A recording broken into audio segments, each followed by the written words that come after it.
இப்போது என்ன நடந்திருக்குன்னா, முந்தா நாளே தெரியும், நான் லேட்டாக தான் போடுறேன்.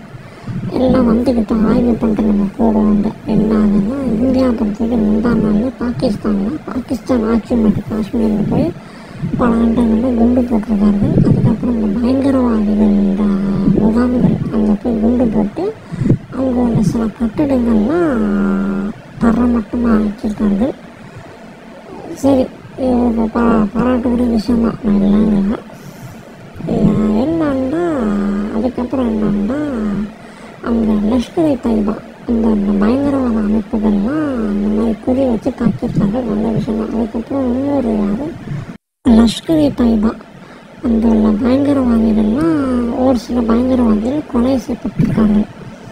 அந்த படத்தெல்லாம் கூட்டிகிட்டு போய் சமூக ஊடகங்கள் ரொம்ப வைரலாக இருக்குது. பாராட்டுக்கூடிய விஷயம்தான். சரியா, அந்த பயங்கரவாதிகள் தானே இங்கே காஷ்மீரில், நம்ம இந்தியா ஆட்சிப்பாட்டு பண்ண காஷ்மீரில் 28 நபர்கள், 28 மக்கள், அப்பாவி மக்கள், சுற்றுலா பயணிகளை கொலை செஞ்சுருக்காரு. அதுக்கு இந்தியா பதிலடி கொடுத்துருக்கு. பாராட்டுக்கூடிய விஷயம்தான். ஆனால் இந்தியா தரப்பில் என்ன சொல்கிறேன்னா, அங்கே பாகிஸ்தானில் பொதுமக்களுக்கு எந்த வித பாதிப்பும் இல்லைன்னு இந்தியா சொல்லியிருக்காங்க. அதுக்கப்புறம் இந்த இராணுவம் கூட சொல்லியிருக்காங்க. ஒரு இஸ்லாமிய பெண்ணு கூட வந்தால், இன்னொரு ஹிந்து, அவங்க கூட ப்ரெஸ் மீட்டில் பயங்கரமாக சொல்லியிருக்காங்க. ஆனால் இதே சமூக ஊடகங்களில், இந்த இஸ்லாமியர்கள் சமூக ஊடகங்களில் அங்கே அப்பாவி மக்கள் தாக்கப்பட்டிருக்கார்கள். ஏன்னா அந்த குண்டு போடும்போது பள்ளிவாசல்களில் மதரசாக்கள் நினைக்கிறோம், அந்த மதரசாக்கள் தரைமட்டமாக பட்டிருக்கிறது. அதே மாதிரி அந்த பக்கத்தில் அங்கே அப்பாவி மக்கள் இருக்கிற இடத்துல அங்கேயும் பாதிப்பு வந்திருக்கு. அதை கிட்டத்தட்ட நிறைய பேர் காயம் அடைந்திருக்கார்கள் என்று செய்திகள் இஸ்லாமிய மீடியாக்கள், பாகிஸ்தான் மீடியாக்கள், அதுக்கப்புறம் இந்த பொதுவான முஸ்லீம்களை கண்டு சமூக ஊடகம் நடைபெறுது. அதில் பார்க்கும்போது அந்த மாதிரி செய்திகளும் வந்திருக்கு. ஸோ இதிலே ஒரு வேறுபாடு வந்திருக்கு. இந்தியா தரப்பில் சொல்கிறார்கள், மக்கள் நம்ம குறி வைக்கல, நம்ம பயங்கரவாதியில் குறி வச்சு நம்ம குண்டு போட்டோன்னு பதிலடி கொடுத்தோன்னு சொல்கிறார்கள். சரியா, அதே மாதிரி பாகிஸ்தான் அதுக்கப்புறம் இஸ்லாமிய ஊடகங்கள், சமூக ஊடகங்களில் அப்பாவி இஸ்லாமியர்கள், பெண்கள், குழந்தைகள் தாக்கப்பட்டிருக்கார்கள் இந்த பதிலடிக்காக சமூக ஊடகங்களில் மிகப்பெரிய சர்ச்சையாக ஓடிட்டுருக்கிறது. அந்த மாதிரி ஓடிட்டுருக்கிறது. சரி, இது இந்தியா பண்ணது ஒரு பாராட்டுக்கூடிய விஷயம்தான். ஆனால் இது திரும்ப பதிலடி கொடுக்கொண்டு அங்கே உள்ள அரசியல்வாதிகள், மினிஸ்டர்கள் பேசியிருக்காங்க. அதுக்கப்புறம் நடந்திருக்கு. இன்று காலையில் நடந்திருக்கு. எந்த இடத்துலனா பாகிஸ்தானில் பூஞ்சின்னு ஒரு பகுதி, அந்த பகுதியில் தாக்கியிருக்கார்கள். பல்வேறு அப்பாவி மக்கள் பாதிக்கப்பட்டிருக்கார்கள்னு சமூக ஊடகங்கள் பரபரப்பாக ஓடிட்டுருக்கு, மீடியாக்கள்லாம் ஓடிட்டுருக்குது. அதே மாதிரி ஒரு ஹேஷ்டாக் கூட ஓடுது, ஆல் ஐஸ் ஆன் பூஞ்ச். இந்த பாலஸ்தீன் நடந்துச்சுன்னா ஆல் ஐஸ் ஆன் ரஃபான், அதே மாதிரி ஆல் ஐஸ் ஆன் பூஞ்ச். அந்த மாதிரி பாகிஸ்தான் பதிலடி கொடுத்துருக்குறது. அதுக்கப்புறம் என்னன்னா, திரும்ப பொறுத்த வரைக்கும், இந்தியாவை பொறுத்த வரைக்கும் இந்தியா இஸ்ரேலான உறவுகள் நல்ல உறவுகள் தான், இல்லைங்களா. ஆனால் அந்த இப்போ பொறுத்த வரைக்கும் பாதிக்கப்பட்டிருக்கிற இந்த இஸ்ரேல் பொறுத்த வரைக்கும் இந்தியா பக்கத்தில் ஆதரவு கொடுத்துருக்குது. அதனால ஒரு சில குண்டுகள், வெடிகுண்டுகள், வெப்பன்கள்லாம் இந்தியாவுக்கு அனுப்பி இப்போ சமீபமாக ஒரு செய்தி வந்திருக்கு. அந்த பாகிஸ்தான் ஏர் டிஃபென்ஸ் அந்த இடத்துல இந்தியா பொறுத்த வரைக்கும் அந்த இடத்துல தாக்கியிருக்காருக்குன்னு செய்திகள் வந்திருக்குது. சரியா, சமூக ஊடகங்கள் வந்திருக்குது. இதுக்கப்புறம் எதிர்காலத்தில் நம்ம விவரமாக சொல்லுவோம். ஸோ அந்த மாதிரி இந்தியா திரும்பியும் பதிலடி கொடுத்துருக்கார்கள். அதே மாதிரி என்னன்னா, இப்போ பாதிக்கப்படுறது மக்கள் தான். மக்கள் எப்படி இருந்தாலும் இப்போ பாகிஸ்தானில் பாருங்கள், அங்கே சமூக ஊடகங்கள் சொல்கிறாங்க, எது உண்மை எது பொய் நமக்கு தெரியவில்லை.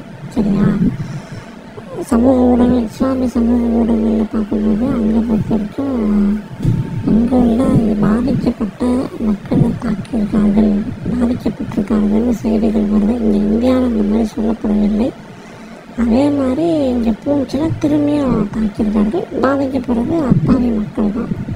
இப்போ திரும்பியும் அந்த இடத்துல அந்த ஏர் டிஃபென்ஸ் இடத்துல இங்கே தாக்கியிருக்கார்கள். இது எங்கே போய் முடியும், அதை நம்ம எதிர்காலத்தில் தான் பார்க்கணும். இப்போ நம்ம ஆய்வு பண்ணி ஒன்றும் சொல்ல முடியாது. ஏன்னா பாகிஸ்தான் மேலே தான் தப்பு. இந்த லஷ்கர்-இ-தொய்பா, இந்த பல பயங்கரவாதிகள் அமைப்புகள் இந்த மாதிரி வேலை செஞ்சு இந்தியாவை தாக்கிறதுக்கு பல்வேறு சூழ்ச்சிகள் பண்ணியிருக்காங்க. நம்ம பாகிஸ்தான் மேலே தான் ஃபால்ட்டு. பாகிஸ்தான் கிராமம் ஆய்வுட்டும் இந்த பிரச்சனை வந்திருக்காங்க. எல்லாம் பாகிஸ்தான் கொழுப்பு, இந்த பயங்கரவாதிகள் கொழுப்பு வேணுக்குன்னு தாக்கி இப்போ திரும்ப இப்போ எப்படி இருந்தாலும் எஃபெக்ட் ஒரு பாகிஸ்தான் தான். இந்தியாவுக்கும் ஒரு விதத்தில் பாதிப்பு வரும். ஆனால் மக்கள் பாதிக்கிறாங்களா? மக்கள் பாதிக்கிறார்கள்.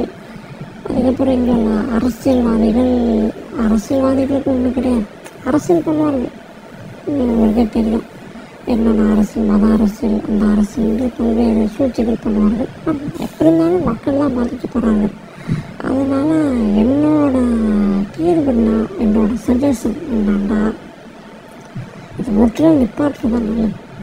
ஏன்னா இது மீண்டும் மீண்டும் போச்சுன்னா, பெரிய போர் போச்சுன்னா மிகப்பெரிய பிரச்சனை இந்த ரெண்டு நாட்டுக்கும். இதுக்கு முன்னாடி ரஷ்யா யுக்ரைன் போர் வந்துச்சு. யுக்ரைனுக்கு மிகப்பெரிய அளவுக்கு பலமான அடி. சரியா? இப்போ இந்தியா பாகிஸ்தான் பொறுத்த வரைக்கும் வந்துச்சுன்னா பெரிய அடி பாகிஸ்தானுக்கு. இந்தியா பொறுத்த வரைக்கும் பல்வேறு நிறையா அந்த வெப்பன்கள், இப்போ உள்ள டெக்னாலஜிகள்லாம் பயன்படுத்தி பல நாடுகளில் நல்ல நட்பு இருக்கிற இந்தியா நாடு. இந்த ரஷ்யா, ஃப்ரான்ஸ், ஜெர்மனி, இஸ்ரேலு இந்த மாதிரி நாடுகள்கிட்ட நிறைய வெப்பன் வந்து பாகிஸ்தானை அதிகமான தாக்கிறதுக்கு அதிகமான வாய்ப்புகளுக்கு பாகிஸ்தான் போயிடும். அந்த மாதிரி செய்ய மாட்டார்கள். வாய்ப்புகள் இல்லை. ஆனாலும் கூட வேண்டாம். இந்த போர் இந்த மாதிரி பதிலடி பண்ணிட்டீங்க, ஓகே, இதோடு நிப்பாட்டிட்டு வேறு பதிலடி செய்யக்கூடாது. அதான் என்னோட தீர்வு. பாகிஸ்தான் எந்த நாட்டுக்கு சப்போர்ட்? நான் எதுவும் சுருக்கமாக சொல்லிட்டேன். இந்த நாடுகள் தான் இந்தியாவுக்கு சப்போர்ட். பாகிஸ்தான் பொறுத்த வரைக்கும் OIC ஆர்கனைசேஷன், இஸ்லாமிக் கார்பரேஷன், இவங்க பொறுத்த வரைக்கும் இஸ்லாமிய நாடு 59 இஸ்லாமிய நாடுகள் இருக்குன்னு நினைக்கிறேன். அந்த மொத்த நாடும் பாகிஸ்தானுக்கு ஆதரவுன்னு இப்போ செய்திகள் வந்திருக்கிறது. அதனால் முழுக்க பாகிஸ்தானுக்கு இஸ்லாமியர்கள் மத்தியில் மிகப்பெரிய அளவுக்கு சப்போர்ட் இருக்குது. குறிப்பாக அரேபிய நாடுகள், கல்ஃபுக்கு அதிகமான பாகிஸ்தான் மேலே சப்போர்ட் இருக்குது. இது இந்தியாவுக்கு எவ்வளோ பாதிப்பு வரப்போகுதுன்னு தெரியல. ஏன்னா எண்ணெய்கள்லாம் நிறைய பிஸ்னஸ் வரதுனால இந்த மாதிரி இந்தியா பாகிஸ்தான் போர் வர்றதுனாலேயும் இந்த எண்ணெய் ஆயில்கள் இந்தியாவுக்கு மிகப்பெரிய அளவுக்கு லாஸில் போகிறதுக்கு வாய்ப்புகள் இருக்குது. என்னோட கணிப்பு, கெஸ் சொல்கிறேன். என்னன்னு தெரியல, எதிர்காலத்தில் பார்க்கணும். அதுக்கப்புறம் சீனா இந்தியாவுக்கு மிகப்பெரிய எதிரி நாடு. சீனாவே பாகிஸ்தானுக்கு ஆதரவு கொடுத்துருக்குறது. மறைமுகமாக நிறையா வேலைகள் செஞ்சிட்ருக்கார்கள். ஏன்னா அது துருக்கி தெரியும். அங்கே போய் துருக்கி அங்கே இராணுவம் இங்கே கராச்சியில் வந்துட்டார்கள். இந்த நாட்டை தற்காத்துக்காக இப்போ சில சமூக ஊடகங்கள் வெளியே வந்திருக்கிறது. அதனால் இது எவ்வளோ பாகிஸ்தானுக்கு பெனிஃபிட்டா இல்லை இந்தியாவுக்கு மிகப்பெரிய அடியான்னு நமக்கு எதிர்காலமாக பார்க்க முடியும். ஓடிட்டுருக்குது. அதனால் கூடிய சீக்கிரமாக இந்த பதிலடி தாக்குதலை நிப்பாட்டணும். பாகிஸ்தானும் நிப்பாட்டணும், இந்தியாவும் நிப்பாட்டணும். அதோ பாகிஸ்தான் தான் இல்லைங்களா? பாகிஸ்தான் பகிரங்க மன்னிப்பு கேட்டு நஷ்ட ஈடு கொடுத்துட்டு இந்த நிப்பாட்டிடணும். இந்தியாவும் நிப்பாட்டிடணும்.